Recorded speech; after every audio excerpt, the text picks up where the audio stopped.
என்பது வெறும் ஒரு கொண்டாட்ட நாள் மட்டுமல்ல, அது தியாகிகளின் நினைவை போற்றும் நாள், இந்தியனாக பெருமை கொள்ளும் நாள்.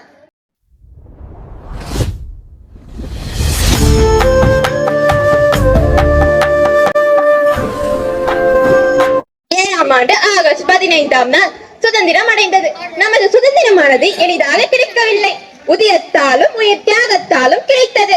மகாத்மா காந்தி, நேதாஜி, பகத்சிங், ராணி லட்சுமிபாய் போன்ற பல தலைவர்களும் வீரர்களும் இந்திய சுதந்திரத்திற்காக பாடுபட்டுள்ளார்கள். தென்னகத்தில் வேலு நாச்சியார், பாரதியார், வ.உ.சி., வீரபாண்டிய கட்டபொம்மன் போன்ற பல தலைவர்களும் முக்கிய பங்காற்றியுள்ளார்கள். 17ஆம் நூற்றாண்டில் இந்தியா 500க்கும் மேற்பட்ட சமஸ்தானங்களை கொண்டிருந்தது. அப்போதுதான் ஆங்கிலேயர்கள் கிழக்கிந்திய கம்பெனி என்ற பெயரில் வியாபாரம் செய்ய வந்தனர். அவர்களின் பிரித்தாளும் சூழ்ச்சியை செயல்படுத்தி ஒவ்வொரு சமஸ்தானத்தையும் தன் வசமாக்கினர். மகாத்மா காந்தியின் தலைமையில் நடந்த சுதந்திர போராட்டத்தில் வீரக்கொண்டு எழுந்து பங்கு கொண்ட வீரர்கள் பலர்.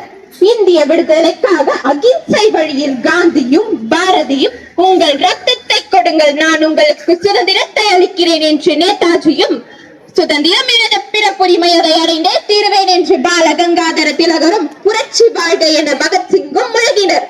பல வீரர்கள் தமது வாழ்க்கையினை இந்திய சுதந்திரத்திற்காக அர்ப்பணித்துள்ளார்கள். அறவழி போராட்டத்தின் நிலை உச்சத்தை அடைந்தன. தொடர்ந்து ஆங்கிலேயர்கள் இந்தியாவிற்கு சுதந்திரம் அளிக்க முன்வந்தனர்.